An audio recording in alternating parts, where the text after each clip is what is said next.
Hello viewers, আপনারা কেমন আছেন? আশা করি আপনারা সবাই ভালো আছেন। আজকে আবার একটা রেসিপি নিয়ে এসেছি আপনাদের সাথে শেয়ার করতে, চিকেন দো পেঁয়াজার রেসিপি।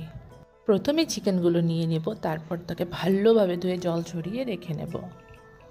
তারপর চিকেনগুলোকে ছোট ছোট টুকরোতে কেটে নেব। তারপর 1 চামচের মতো ভিনেগার দিয়ে তাকে ম্যারিনেট করে রেখে দেব আধ ঘন্টার মতো।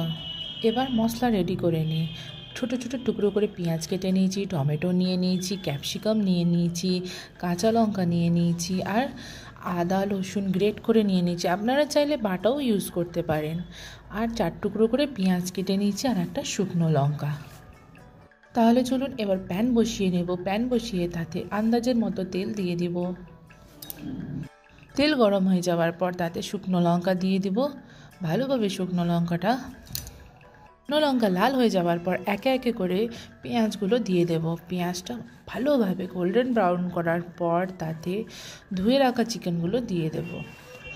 এবার চিকেনগুলোকে ভালোভাবে ভেজে নিতে হবে।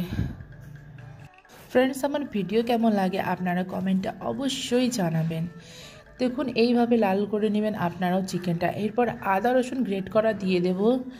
তাতে ভালোভাবে চালিয়ে নেব। দেওয়ার পর আদা রসুনটা ভালোভাবে মেলানোর পর তাতে টেস্ট অনুসারে লবণ দিয়ে দেব। লবণ দেওয়ার পর একে একে করে ক্যাপসিকাম কুচিগুলো দিয়ে দেব। দিয়ে ভালোভাবে নাড়াচাড়া করব। নাড়াচাড়া করার পর তাতে একে একে টমেটোর কুচি দিয়ে দেব। টমেটোর কুচি দেওয়ার পর তাকেও ভালোভাবে একসাথে মিলিয়ে নিতে হবে।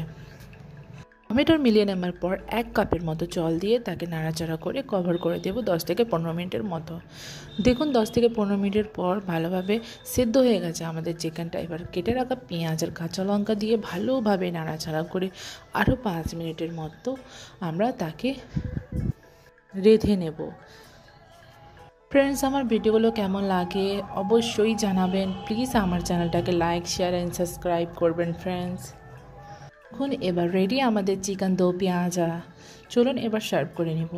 ফ্রেন্ড, আপনারা এই রেসিপিটা অবশ্যই বাড়িতে ট্রাই করবেন, প্লিজ প্লিজ প্লিজ।